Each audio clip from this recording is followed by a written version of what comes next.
And joining us now, she is the head coach at Penn State.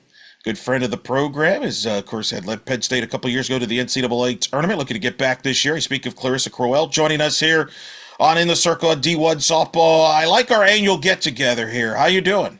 Oh, it's my favorite, but I'm doing well. I appreciate you and always love seeing you and catching up. So you're one of my favorite people to talk to every year. So looking forward to it. Last year didn't go the way you would have liked. You faced a lot of adversity, really from the get go. From a roster standpoint, injury standpoint, what did you learn about last year as a coach dealing with all that? I think the one thing that we tell our kids and we really try to stay focused on here is, you can only control the results so much and we stay locked in on the process. And what I learned last year is we had a bunch of tough, gritty kids that never gave up, very resilient.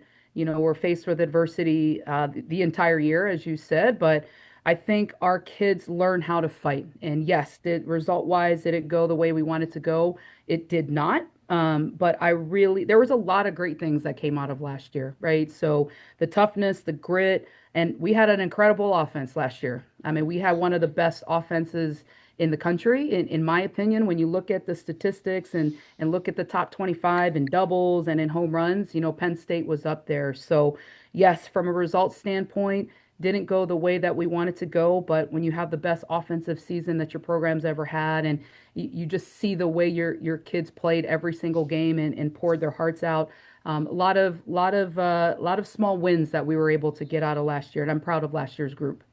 Well, and that's the thing. I mean, obviously, significant injury in the circle Yes. with Bridget. So you're up, trying to figure it out on the fly, and it's not an excuse. It's just a reality that the roster was what it was. But it sounds like to me you did take positive takeaways from last year that could carry over with this year, in particular the offense, which did step up for you there, especially when you got into Big Ten play.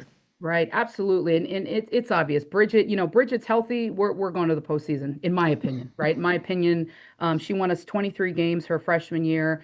Had she just won us half the games, we would be sitting in the postseason, no questions asked. And so yes, it certainly contributed to the season. But we're looking forward to her getting back. And I think as a coach, you have to learn from failure, right? We tell it to our kids, and it's first and foremost most important for us as coaches to understand that. And I will tell you, this year we're excited about our pitching staff. We went out and we have six pitchers this year, including Bridget. So that is one area where we are not going to fall short.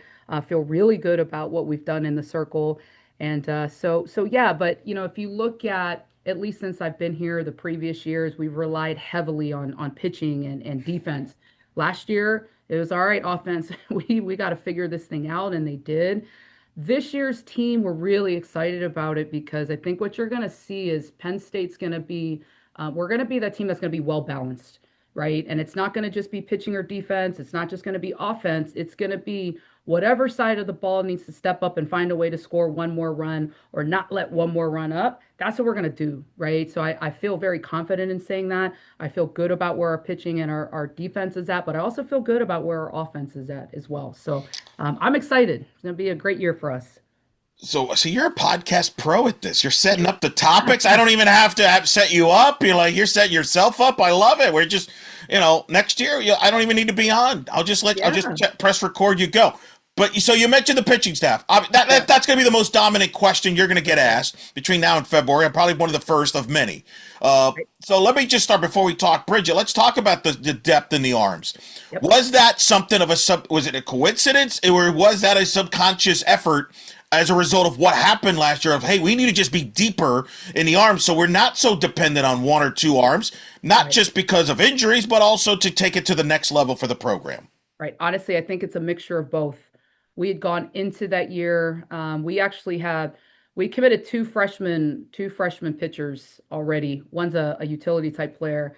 And then in the middle of the springtime, we ended up picking up a lefty pitcher in the middle of spring, which that's not normal. And then we went into the portal and we found a really good pitcher in McKenna Young from South Dakota. So it literally 50-50. It was we kind of went into the year and said, hey, we need these two arms. And then as the season goes on, you're like, okay, we're gonna go find more arms. And we did that.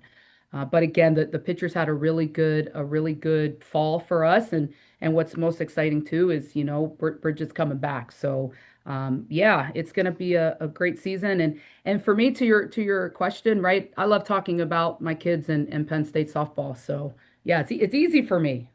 So. That's true. You mentioned McKenna. Talk about her coming over from South Dakota, and then the other young arms you have. Because listen, people forget this, but a couple of years ago, nobody knew Bridget. She was a Right. freshman, and then all of a sudden, here she is, All American Right. pitcher. So, talk about the freshman arms you got, and as well as McKenna Yeah. coming over from South Dakota. Yeah, we'll start with McKenna. McKenna's been a huge addition, to our program. We're fortunate to have her here at Penn State. We had some good competitors during the recruiting side of it. But yeah, she's going to come in. She was successful at South Dakota, had a 2.45 ERA there, and honestly, as you know, that's a hard thing to do. Unless you're the top tier pitcher. I mean, to see an ERA under a 3 these days, it's you don't see it a lot. So we're really excited about her and her experience, and not only just her experience, but her success as a pitcher. So we'll have McKenna. She'll be a junior for us this year. We have Mackenzie Duncan, and Mackenzie this year she's a freshman pitcher from Florida. We brought her in as a high velo kid, right? I mean, this kid's going to live in the upper 60s. She's an up ball pitcher, but she can also throw the ball down. And 14 innings this past fall, and she had no earned runs or didn't give up runs, period, which is a big deal. So we're excited about Mac, and then we have Gabby Gradishar, who's also a freshman pitcher. She's more of a utility player, so you'll see her playing the field a little bit, and also she'll hit, but she's a great complement to our staff just because of the way she throws. I won't get into too much of that, but we've been really pleased with Gabby as well. And then we have Brevin. Brevin's a freshman pitcher from the Kansas City area, naturally a Chiefs fan. So, yeah.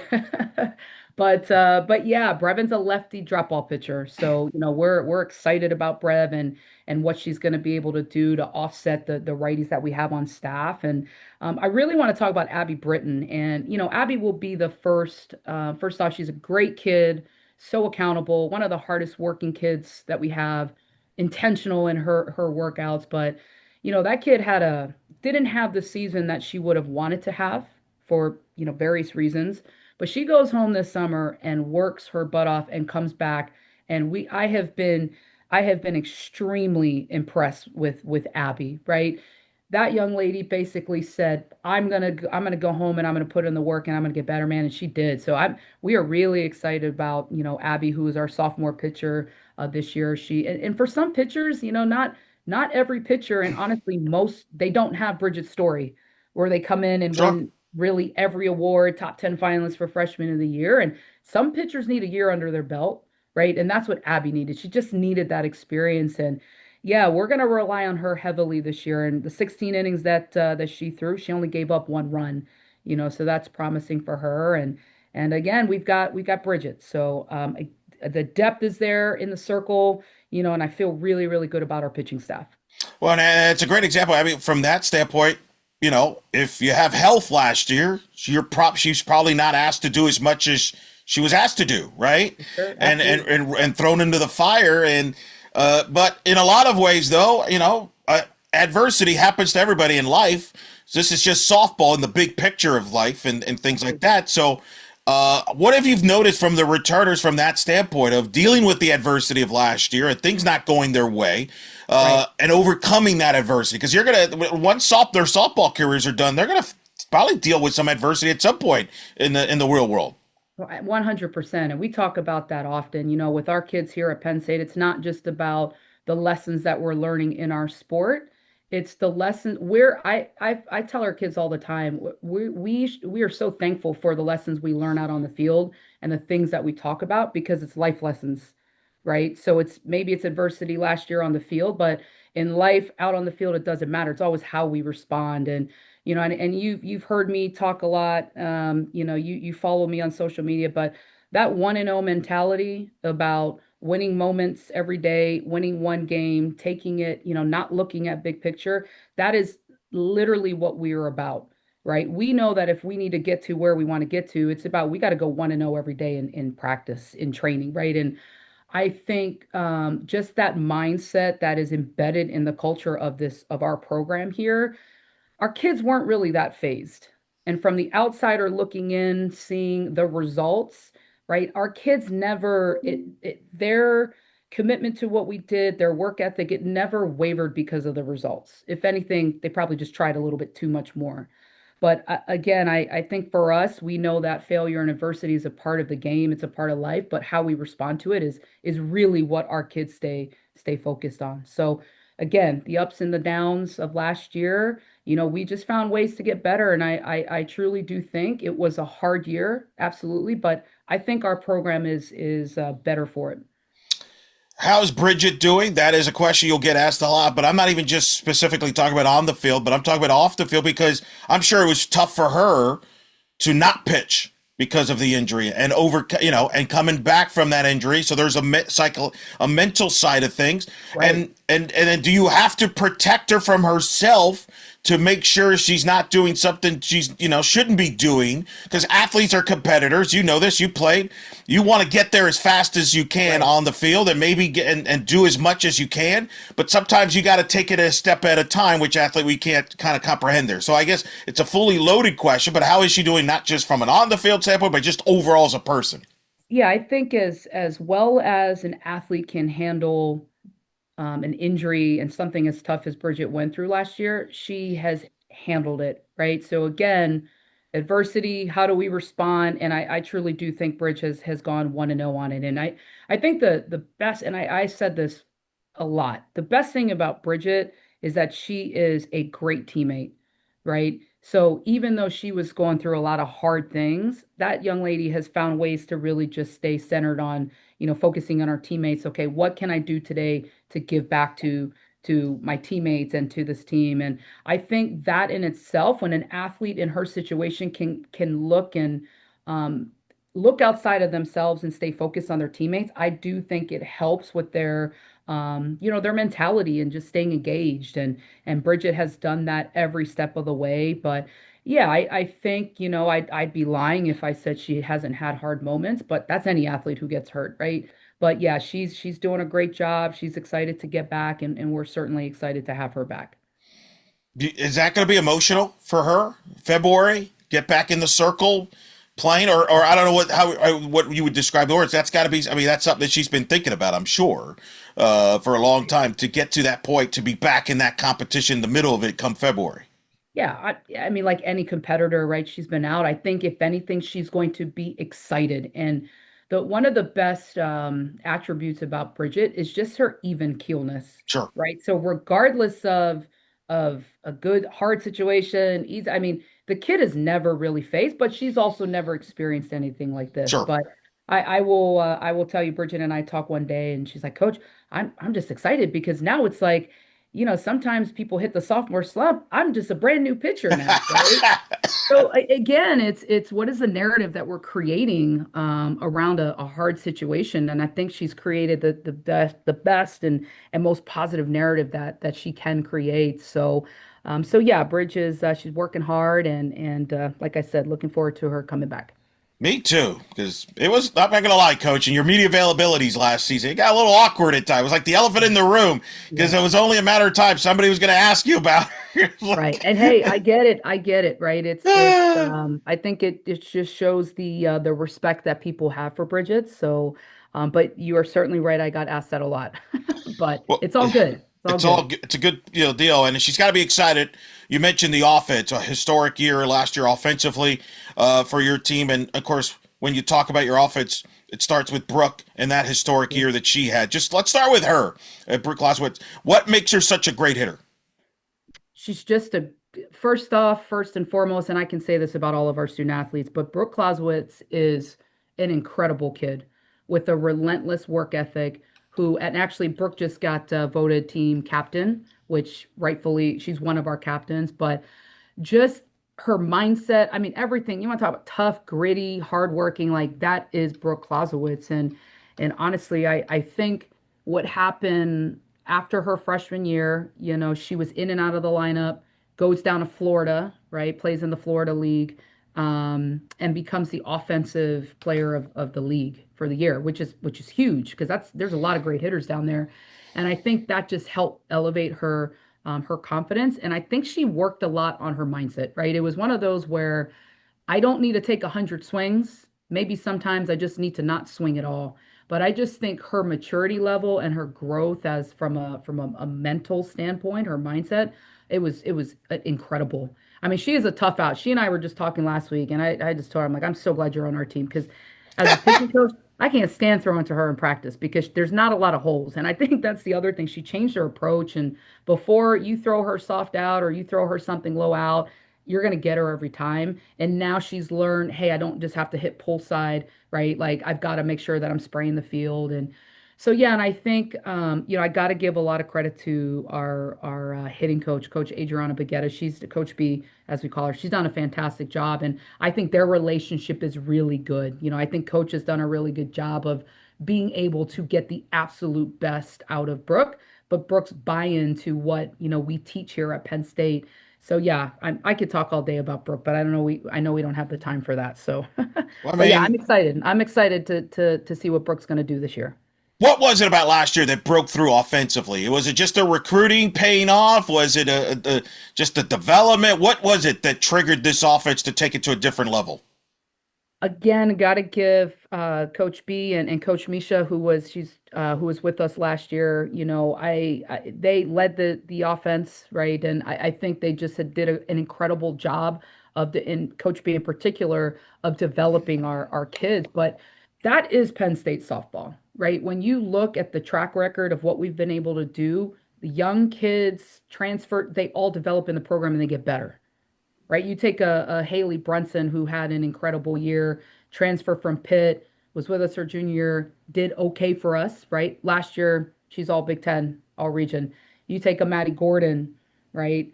Maddie Gordon doesn't really play for 2 years, and look at how she finishes out her career, right? One of the best hitters on our team. So I think it's when kids get into our program, I think we try to find the kids that are going to fit the program. I think that's a start of it, right? And they just get better.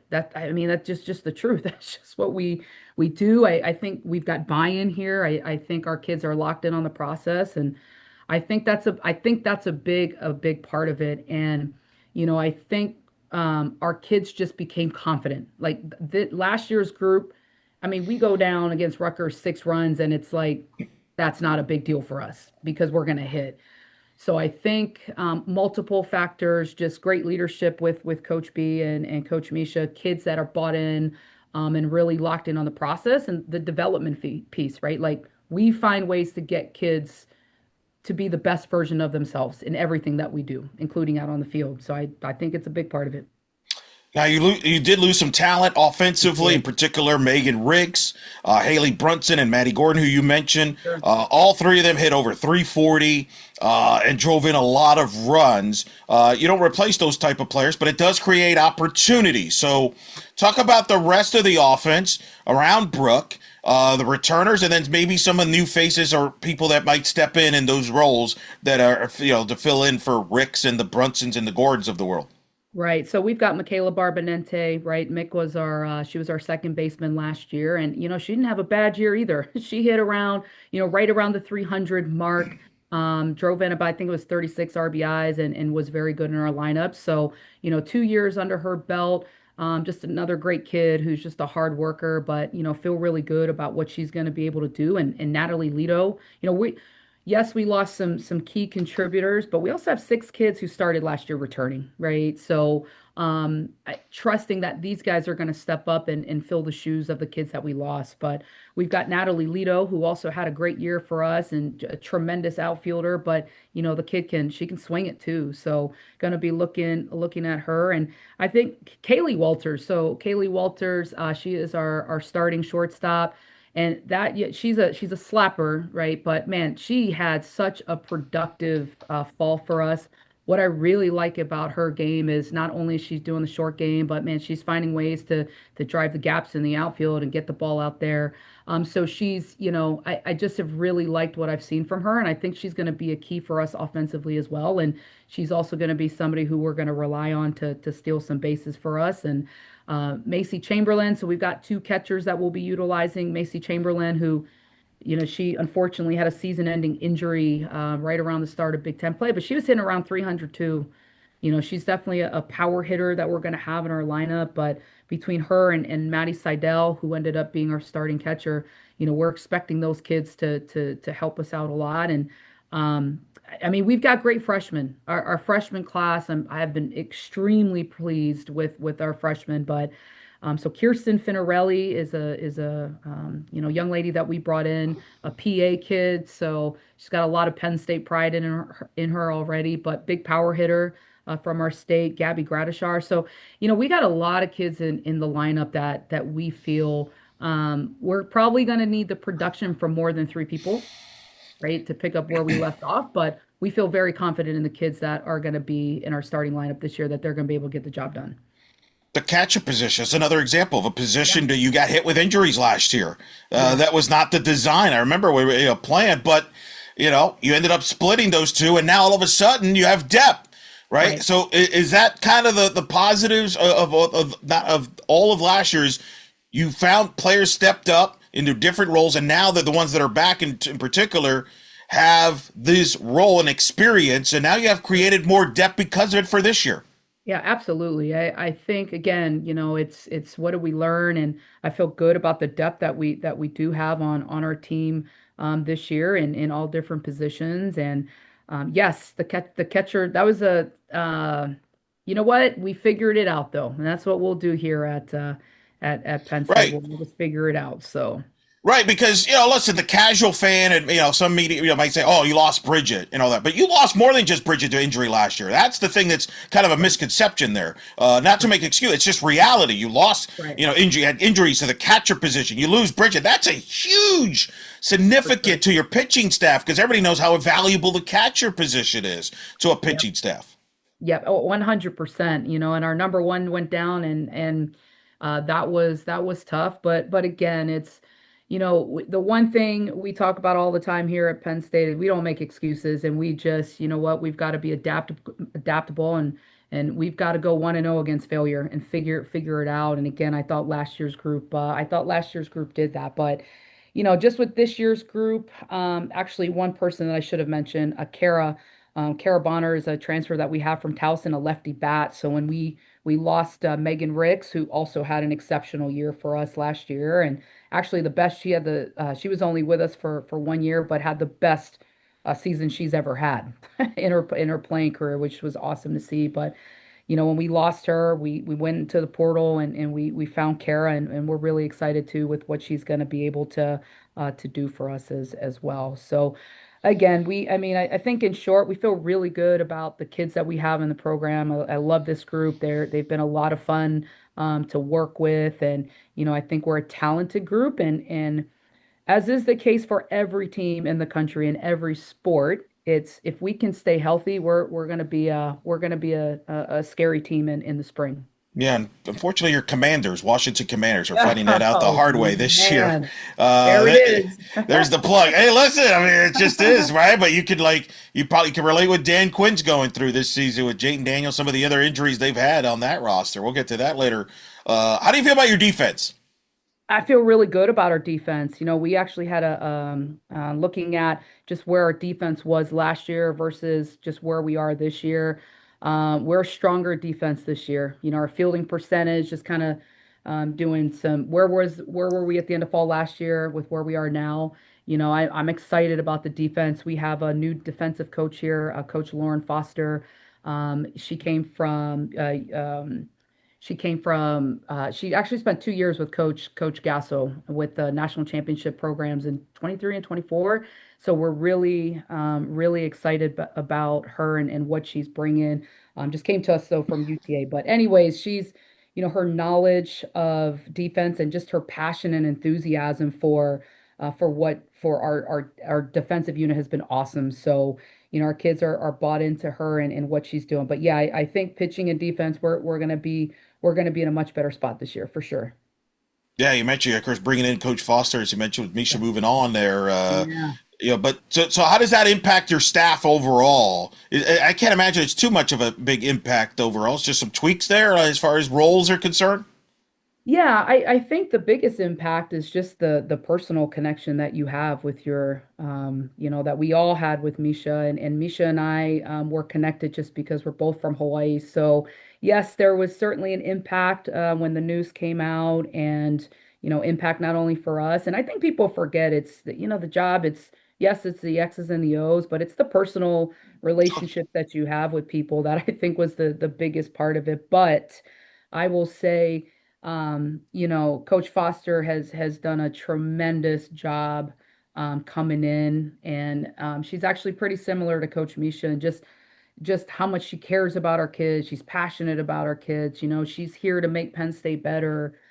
So yeah, we didn't skip a beat bringing in Coach Foster, and I'm really excited about what she's going to be able to do for our student athletes in this program.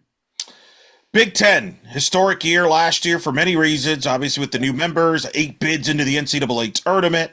Oregon representing the conference into to the World Series. What's your thoughts now? This new Big Ten now after last year.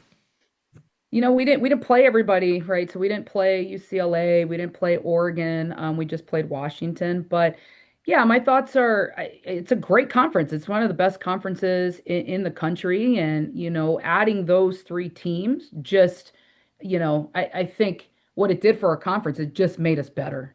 So I'm excited about the future of the Big Ten.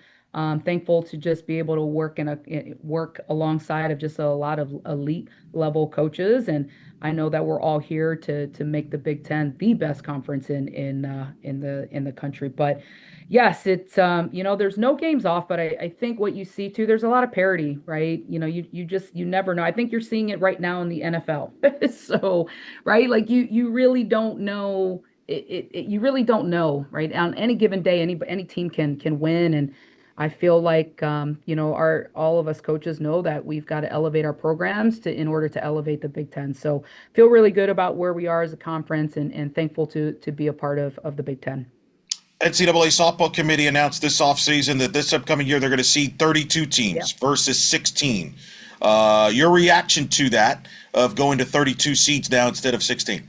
Yeah, awesome. I think it's incredible, right? I think it shows the growth that we've had in our sport, and I think it's I think it's a great thing for our sport. Scheduling, you usually schedule tough. I mean, and Yeah. that was the case last year. I mean, that's the other thing that contributed.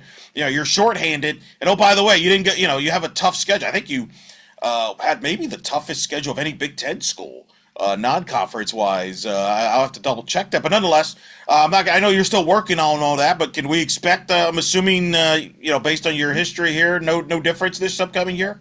Yeah, I think it's pretty similar, right? And our kids need to go out and they need to be challenged. So we're going to open up with week one. We've got Missouri, we've got Auburn, we've got BYU in there. And throughout the year, we're going to go down and play Tennessee. We're going to play UCF. Actually, we're Oh, coming down to yeah. Orlando. So we'll go out to Houston too and play those guys. But I think what you'll see is, just I think it's a good variety of RPI teams that we have in our schedule. But I think philosophically for me, it's got to be you need to go out and challenge yourself, but you also need to build your team's confidence, and you also need to figure out how this schedule is going to get you into the postseason if you do what you're supposed to do.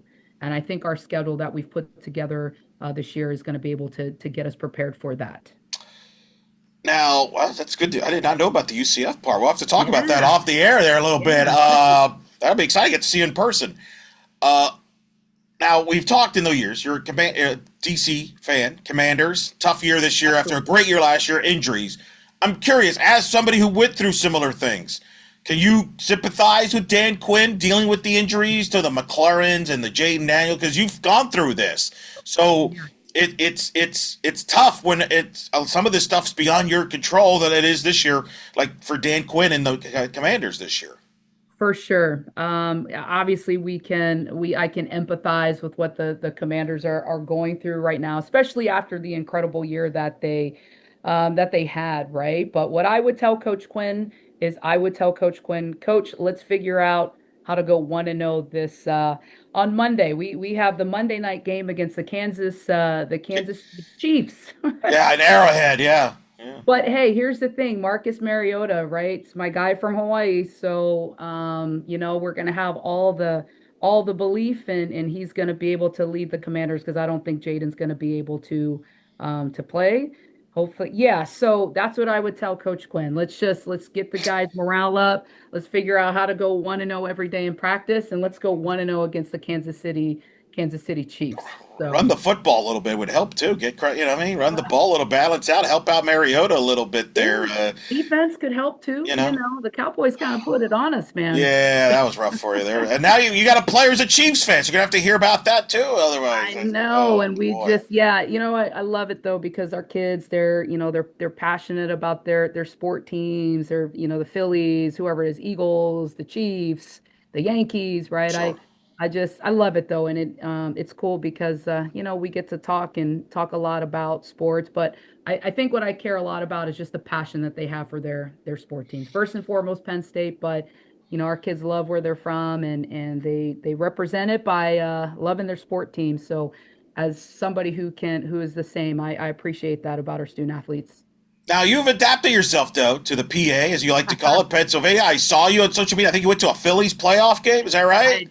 I did. I did. So my assistant coach is a huge Phillies Eagles fan. So she asked me like, "Hey coach, do you want to go to the game?" We had morning practice and I said, "Absolutely." But I'm really big on wherever you are, you be where your feet are, and that means all in, right? So when I was at Miami, I cheered for the Reds and I cheered for the Bengals, and now I'm a PAer. This is year six for me. So right. So I'm rooting for, and this is not my friends back home in the DC area are not fans of this, but I gotta be a part-time Eagles and Phillies fan Wow, and wow. Pirates, and I gotta root for the Steelers, right? But DMV first and foremost. I will always roll with the good or bad, it's ride or die. It's all in. I gotta be in it for them. So It's a very controversial take there, especially with Commanders Eagles rivalry. Have you gone to an Eagles the game whole yet? thing. I mean, the Steelers versus the Ravens, right? The whole Yeah. thing. Oh So yeah. the Commanders are playing the Eagles December 20th in the DC area. And I'll tell you what, the tickets, it doesn't matter if both teams are bad, one team's bad. You can't get into that stadium for under 300 bucks. I Isn't that believe it. crazy? I believe Yeah. it. I've been So, visited up there. That's my birthday too. That's a okay. good day. That's a good day. I'm not surprised. The big positives. You do have a lot of sporting events like in your like your. That's the. I will back you up on that fact. I Yeah. mean, you could go to a Phillies playoff game. You got the Eagles as an option. You got Flyers. My nephew, one of my nephews is a diehard Flyer fan, so him and I talk smack because I'm a Panthers fan in hockey. You name it. And I've heard the Pirates is one of the best ballparks in Major League Baseball. I don't know if you've gone there yet, but I have gone there. Yes, we went to my staff and I, we went two summers ago. We went to a Pirates Dodgers game and it was awesome. So yeah, shout out to the Pittsburgh Pirates fan. We were hoping to see Paul Skeens pitch, but he did not throw. But I would tell you, my staff, they went to the Red Sox Yankees game because that's only 4 hours away. Yeah. that's These not a. morning practices, man, we're going to playoff games afterwards. So I need to hang out with all of you. I mean, my goodness, hey, Yankees you know Sox. what? That's not an easy ticket to get. Is Yankees Sox there? No, no, but yeah, everything is good, and but yeah, just appreciate you as always. All right. Well, last thing before we let you go, what are you looking forward to finding out about this group that will be important to defining the 2026 Penn State Nittany Lions? Yeah, how tough we are. I think toughness is such a big part of sport, in particular, our sport, because I know we have great kids. I know we have kids that work hard every single day, right? I know we've got the talent, but the biggest piece is the resiliency, the toughness piece. And, we need to be battle tested and how we respond to that. I think that's probably every coach's question because you can only battle test them so much with your 8 games and fall season. But that's the biggest thing. If we can stay healthy, If we can go 1-0 against hard times and adversity and all that, we're going to be a really good team next year or this season. That is Penn State head coach Clarisa Crowell joining us here on In the Circle at D1 Softball. I think we've done this 6 years now. Yeah, It's a little you're the tradition. man. Little tradition. Hey, look, always enjoy talking to you, and I'm excited to hear that you're going to be coming down to Orlando, so I'll get to see you in person at some point and cross paths during the years. So, but until then, be safe, and hey, thanks for always taking the time from the busy schedule to talk to us here on In the Circle. Absolutely appreciate you. We are.